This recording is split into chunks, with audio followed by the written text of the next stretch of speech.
Good morning. George Adventure here. Monday morning. About 41 degrees this morning when I left the house. But it's a beautiful sunny day, man. Ain't a cloud in the sky. This is a Monday morning inspirational talk, and I've kind of pondered on what to make it on or do it on.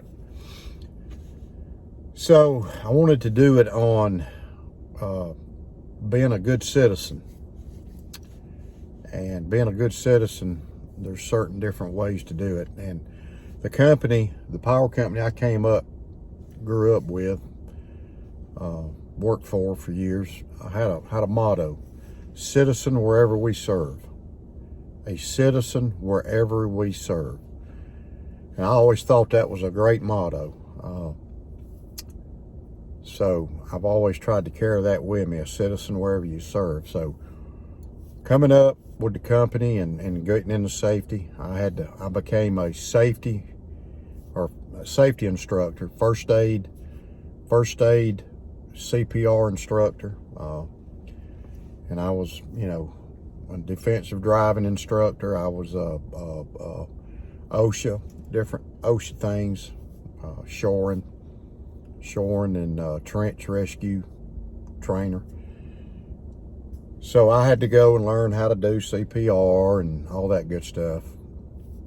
And I'd already done CPR before I went to the training here. I did it in my younger days, so I learned first aid and CPR, and then I went to Jeff Randall's Venture and Training, ESSE, to do ditch medicine. That was advanced first aid, tourniquets, wilderness rescue, different things like that. You learned a lot in that, gunshots, different things like that. A lot of bleeding, tourniquets, bandages.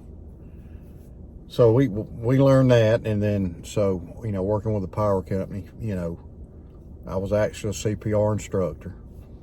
But I've actually gave CPR to people, a couple people, real time. And my thing is, you never know when you're out.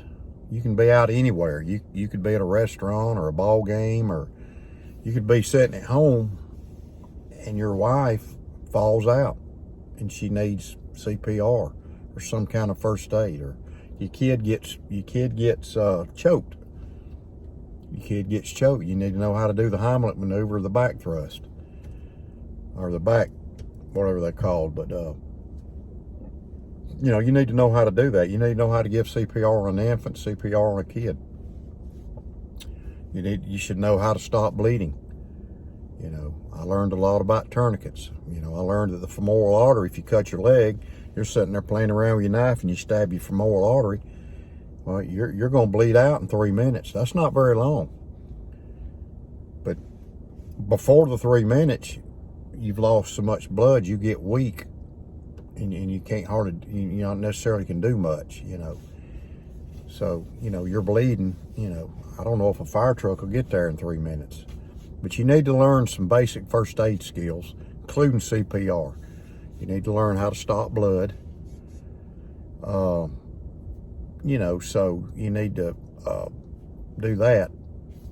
And it'll be beneficial to your family, to your friends, or your relatives, or whatever, or just out somewhere. So I gave CPR. The second time I gave CPR, it was to my grandmother. She'd had a heart attack. She wasn't breathing, so me and my daddy gave her CPR. I'd gave it to a guy before that. And I can tell you, when you give CPR, your adrenaline really starts pumping. It really starts pumping. You'd be surprised what you'll do when your adrenaline goes. You hear about these people running into a burning house, That's adrenaline. You get all keyed up and you go. But, when I would teach CPR, I'd have every class, I'd have somebody say, well, I'm not putting my mouth on somebody. I'm not doing it. And I'd say, well, so if it's, you're going to let somebody lay there and die instead of putting your mouth on them? Yeah, but I'm not going to get diseases and AIDS and all this stuff. And I said, well, that chance is very slim. But you can't be afraid of that kind of stuff, you know. You got to help people. It's our duty and our moral duty to help people. If you see a car wreck, don't drive by it and there's no first responders there. Get out and help. I mean, all you may have to do is call 911. Make sure everybody's all right. If somebody's not, you may have to get them out of the car if the car's on fire.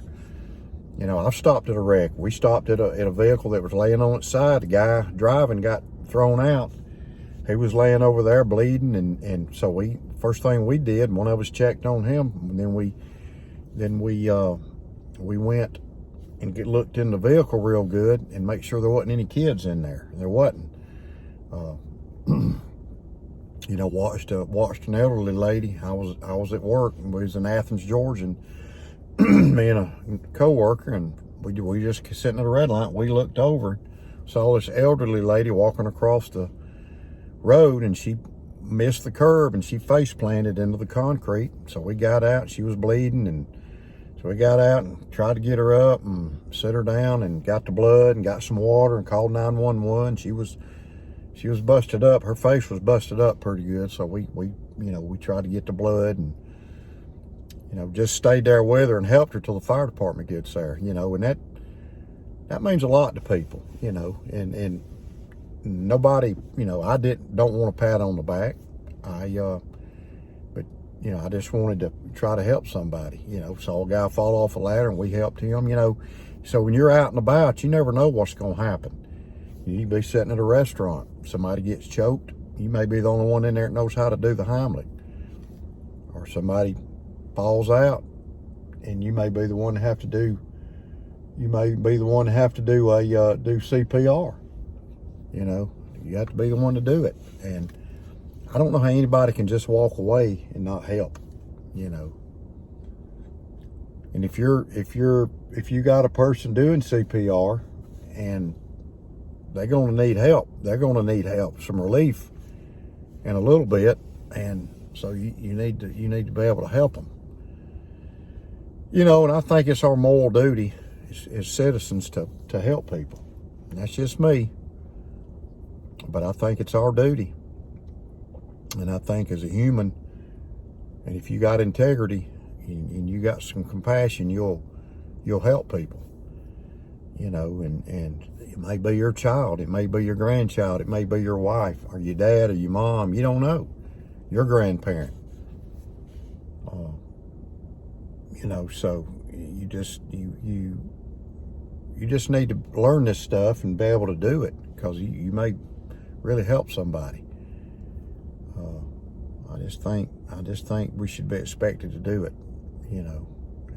And our culture today, unfortunately, we got people that just don't care. They don't care about their fellow man, you know. So, you know, the chances are getting higher that nobody's going to help. I think most Americans, though, I think most people will, but, you know, go take that CPR class.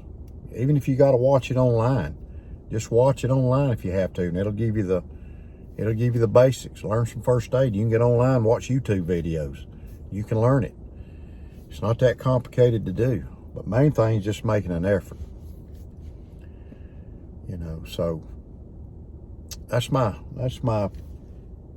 inspirational video today. Just something to think about. It's you know, a lot of folks walking around and easing around. You never know who you're going to come across. You never know. So anyway, today's carry, I am carrying this Bearhead Trapper, Green Micarta. I love this knife. It's got a Wharncliffe blade, and this blade very pointy, and it's great for getting splinters out. I dug one out of my daughter with this knife. She had a splinter. I'm carrying my little Knipex pliers today. These things are fantastic, man. I've really been using them a lot. Got this, I call this my $7.95. My Walmart special. Ozark Trail. And I'll tell you, so far, I still can't believe it was just $7.95, because this, I mean, you know, I'm gonna use it every day till January, and I got my Benchmade put up, and I'm carrying this, so I'm gonna use this one. Let y'all know in a video the first of the year what I think about this thing. I'm gonna give you an honest opinion. I got my Saudi Whiskey Bone. I love this stuff. I love this Whiskey Bone. Favorite knife to carry is a Saudi Buster Jr., whatever you want to call it. It's just a great, to me, all around good carrying knife. You know, if you just, you know, if I had to carry one knife, I guess it'd be it. Couldn't survive or nothing with it, but you know, it's just a good all around, you know, slip joint to carry. So, you know, that's what I'm carrying today. So, if y'all like this video, I appreciate you leaving a comment and subscribing to my channel, hitting the like button, hitting the bell, and hope y'all day is good. Keep your blade sharp, and remember, go get you some first aid skills. Said you may save a life one day. You just never know. So God bless you, and I'll see you on the next one.